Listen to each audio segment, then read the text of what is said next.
We have to have put out the people, the false prophets and all these other people out here. We have to call out the people that's preying on your economic desperation, that's preying on your black trauma, that's doing all this other stuff, collecting donations and doing all this other stuff, and not actually really helping out the community.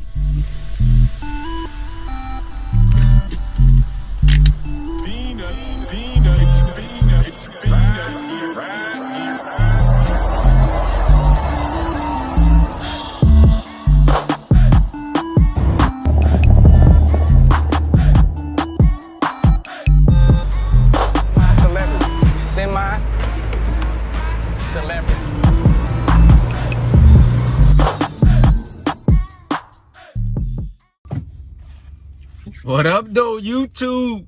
Shout out to the Peanut Gallery. It's your boy Peanut, the People's Nut, man, back with another one. You already know what it is. I'm still gonna say it. I'm not a life coach. I'm not a dating coach. I'm not a guru.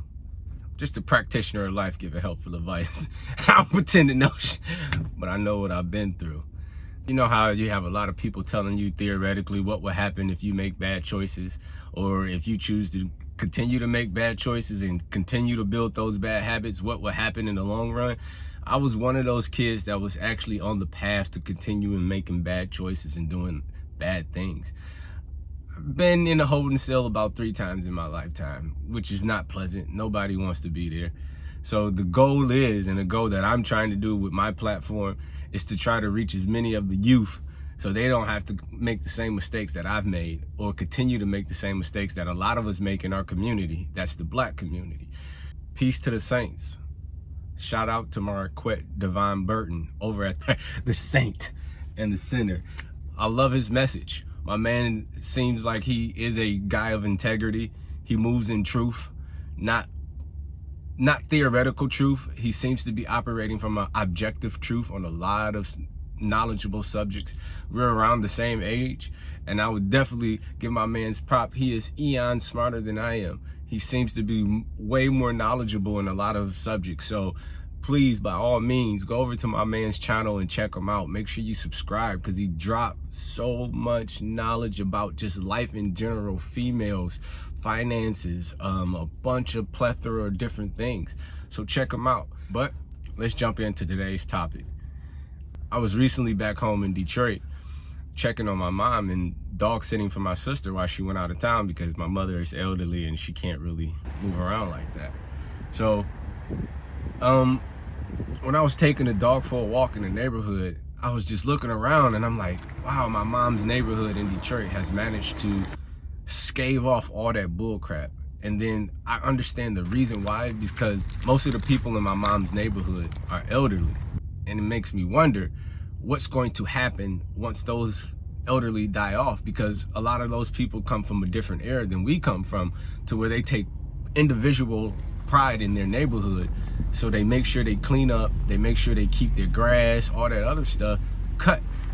And it got me to thinking about, why can't we as black people in our black community turn our neighborhoods, the hood as we call it, turn the hood into the new suburbs, the black suburbs. So this is a campaign I'm trying to push for all of us individually as a collective, to take care of our own individual things, and then our neighborhoods and our community can grow and thrive much better than we have been in the past years or so.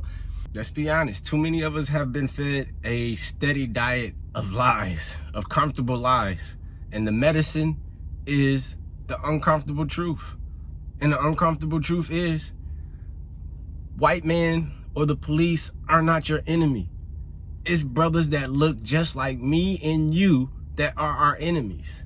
It's brothers like me and that look like me and you that are willing to rob and kill us for something mediocre, for something so small. Too many of us try to play this race card when it's time for the white cops and all these other people doing all this other stuff, when my biggest threat to my life or my family life is a black man. A black man ran up on my mother's porch at 3 p.m. in the daylight, 3 p.m. and robbed my mom. So let's stop with all this. Oh man, they trying to keep us down. Systemic racism, blah, blah, blah, blah, blah. Yeah, systemic racism does exist, but it does not exist to a determined black man. Let's be honest about what really is going on, man. It's our own people that's killing our own people. We kill each other, even though crime is all proximity. Because white people kill white people in their neighborhood, Asian people kill Asian people in their neighborhood. But for the most part, they come together. They band together to get the bad ones out. But we just turn the other cheek or start no snitching or whatever. Like, come on, man. Let's just be honest about, if we can't be honest about what is plaguing the black community, which is black people, we will never be able to grow and get past that. The ones in the 1950s, or when they did build Black Wall Street, they wouldn't have been able to build Black Wall Street if they didn't come together and unify. So we have to unify.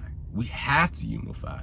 We have to have put out the people, the false prophets and all these other people out here. We have to call out the people that's preying on your economic desperation, that's preying on your black trauma, that's doing all this other stuff, collecting donations and doing all this other stuff, and not actually really helping out the community. We have to call these people out, or we're gonna have to fight it out. We're gonna have to do something to get these people out if we're not gonna try to elevate our own community. Again, let's turn the hood into the suburbs, subhoods, hood suburb, hoodburb, the hoodburb. There we go. Let's turn it into the hoodburb. Too many of us are too eager to drink the Kool-Aid and are waiting for a leader to come guide us and tell us what to do, when deep down inside, you know what you need to do as an individual to build up your community. Everybody. It doesn't cost money to pick up trash around your neighborhood and around your immediate area. It doesn't take money to cut your grass and keep your house, your living space neat. It doesn't take money to not shoot or hate on your fellow brother. It doesn't take money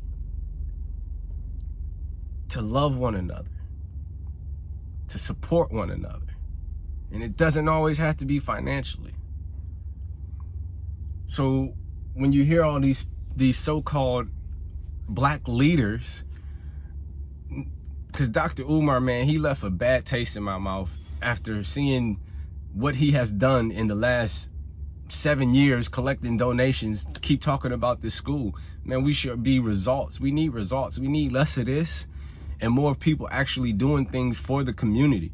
Actually, people reaching out to the youth and making sure that the youth is okay. Don't get me wrong or discredit anything that Dr. Umar has done thus far besides the school, because his message is a needed message.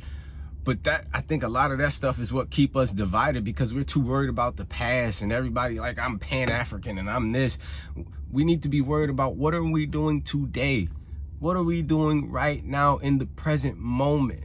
What are we doing right now in the present to help change our ethnic image in society? We all have underbelly in our communities, whether you're white, black, Asian, Hispanic, Taliban, Muslim. We all have our underbelly. There's no way getting around that there's going to be bad people. But in our community, in the black community here in America, we prop the bad ones up. We prop those bad ones up and we put those people in leadership positions. When we're trying to look at celebrities, these prosperity preachers, we make them feel like they're our leaders when most of them are flawed individuals just like we are. We're all humans, so we all have flaws. But too many people try to align with the person, not the idea that the person is preaching. So if we all can come together, like, I grew up in the church and I'm thankful that I had a church community. But as far as the word and everything like that, and seeing the hypocrisy inside of the church, it turned me off to religion. But I'm still a spiritual person. I still try to be a good person and do good to people that do good to me. I won't say that we're ignorant, But I will say that many of us are miseducated academically and socially, how we treat ourselves. Like I said, I was recently back home in Detroit. I'm walking to the store because this is why I had to move from Detroit and move down to Orlando, because I'm a person that loves to walk. I love to smile. I love to be nice to people and everything like that. I'm trying to do better at this myself, and not thinking that every young person I see or every black person or black male I see in my neighborhood is going to do something negative to me. So I'm walking, and this brother, I can see him coming this way in a wife beater. I'm walking, so I acknowledge him so he can acknowledge me. He's still just mean mugging me. So now you put me on the defensive, because we already know how shit roll in the hood. Excuse my French. We already know how things roll in the hood. So when I'm walking past him, what do I immediately do? I turn to make sure this nigga not trying to come. Excuse me again. I grew up, I have a healthy diet of bad stuff too. I'm trying to make sure that this brother ain't gonna do no crazy stuff and run up behind me or rob me, because that happened twice to me in Detroit too, where wrong place, wrong time, dumb stuff. I just got away. Should I been here? As a learned man, as a man that's changing and willing to grow, I had to realize that I was making the wrong decisions. But again, back to the moral of the story is that we need to do better and be more kind to one another. Like, that brother had no reason to mean mug me, or not even, since I acknowledged him. We made eye contact, and I gave him the nod. He didn't do nothing. He still just. So again, my natural reaction, because I grew up around that, I'm gonna watch my back. I'm not gonna just la la la, that nigga ain't gonna do nothing. Like, nah, I never played that tough guy role. There's no reason to play that tough guy role. So like I said, many of us are miseducated academically and socially. I would advise so many people to go get this book. And I'm gonna have a couple of videos where we cover certain passages and chapters and paragraphs in this book that I think is critical for us to learn. Because this brother wrote this book back in the 1930s. And so much of it is still true today in our own community. Because the educated, they'll come back and look down on us, or don't even come back to the hood.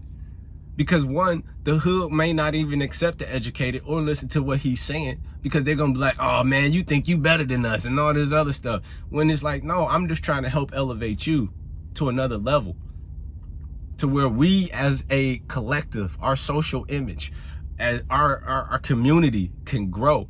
So we won't have to be the permanent underclass. We don't have to be the permanent ones that's always working for other people and doing all this other stuff. Everybody needs to work together. That's the whole point. Everybody has to work together and have respect for one another. But if you picking up what I'm putting down, man, make sure you comment down below. I would love to hear your thoughts about this topic, that we do not need to be waiting on no black leaders. We do not need to be waiting on a leader. No offense to Obama. He gave us hope. But hope ain't gonna put food in your stomach. Hope ain't gonna change your neighborhood. But he gave us hope. So we have hope that we can still rise in this so-called racist America. You still can rise to the highest level if you make the right decisions. This your boy Peanut, the People's Nut, man. Y'all be good. Peace. She making me nervous. I look calm on the service. I look good on the service. Shorty, she came with a purpose. She making me nervous. I look calm on the service, man. I look good on the service.